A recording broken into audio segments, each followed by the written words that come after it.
Long ago in Abraka, in a lonely hut at the edge of the village, Mama Ada was in labor. She had been pushing since morning. No midwife, no husband, just her, a bottle of palm oil, and hope.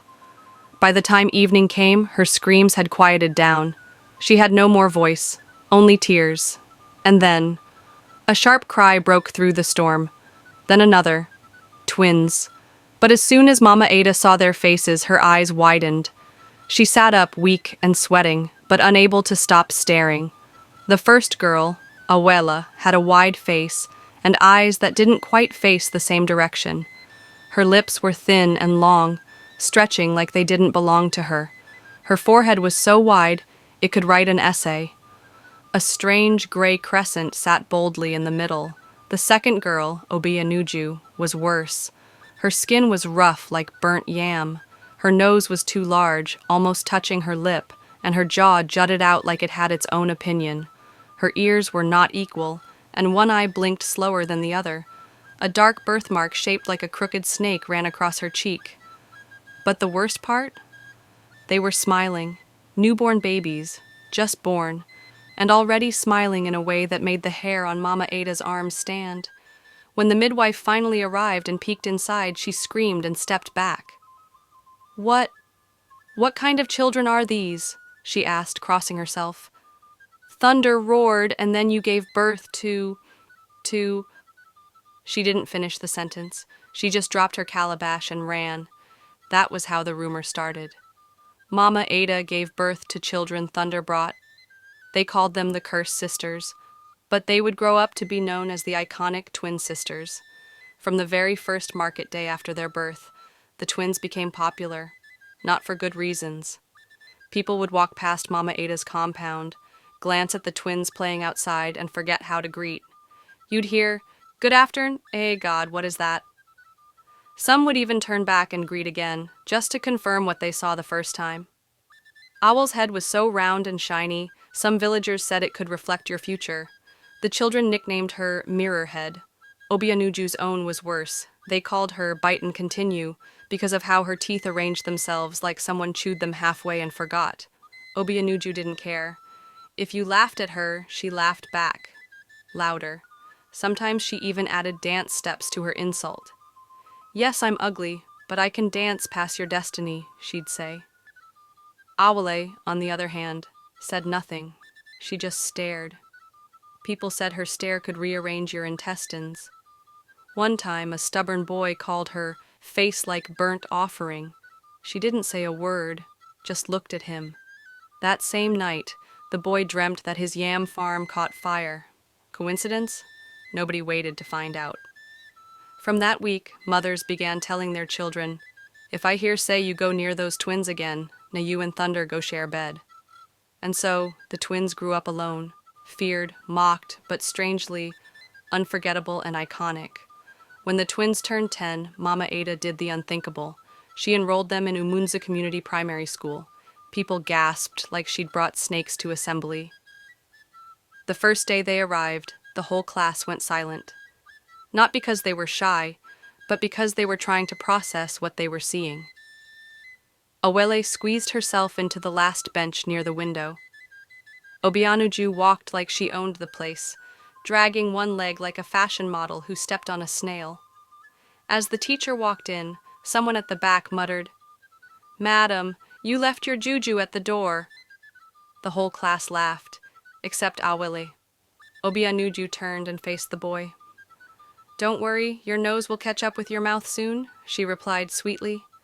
Even the teacher chuckled, but the laughter didn't last. At break time, no one wanted to eat near them. Some students claimed their soup would sour if the twins looked at it. Others swore their bread turned bitter when Obianuju smiled.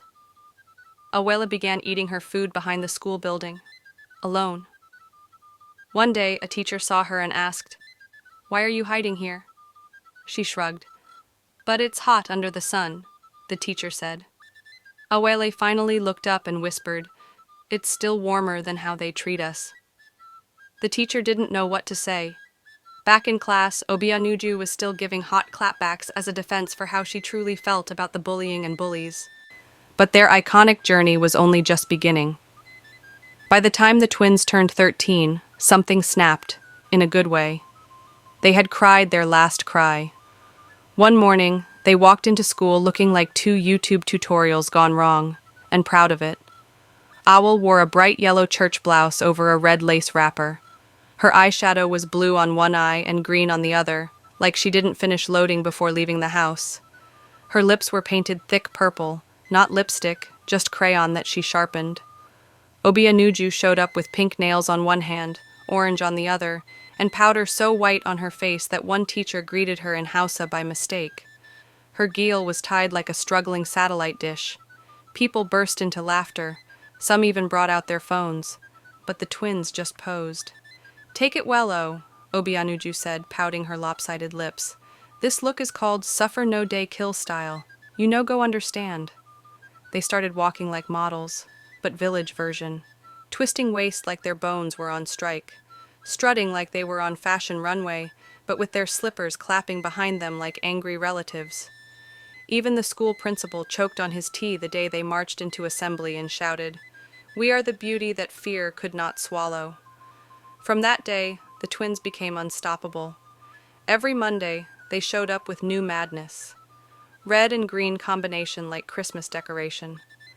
Lipstick that refused to stay within lip boundaries. Shoes 2 sizes too big, worn with rainbow socks. Big earrings made from Fanta bottle caps. And nails long enough to scratch Lagos from Umunze.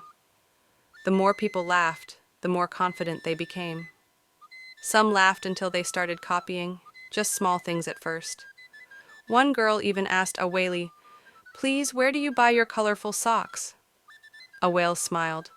"We don't buy, we create." That was the beginning of their iconic reputation. They were still mocked, but now they were also watched. They became a village sensation. People started saying strange things. I saw them in my dream. They were dancing in front of a big crowd. Someone said a woman from the city came to ask about them. Children stopped mocking. Adults watched with caution. Were they mad? Were they gifted? The village held its annual New Yam festival. Everyone dressed to impress.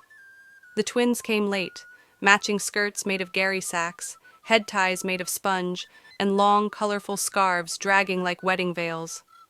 The crowd froze. Then, a city woman stepped forward. "I've been following them online," she said. "I run a show in Lagos. I want to take them with me." Mama Ada fainted and woke up smiling. The twins left in a tinted SUV. Obianuju waved with her orange nails. Awele didn't wave. She just stared. Within months, their fashion style flooded social media. They were interviewed, mocked, celebrated, copied. People who once laughed now wrote, "I knew them before they blew." A year later, they returned to Abraka. Same crazy fashion, bigger energy, ring light and iPhones, and Cotini disturbing not just the whole village with their iconic fashion sense, but the whole social media. Many laughed at them, many learned from them, most wished to be like them, but more than anything, they were undeniably the iconic twin sisters. The end.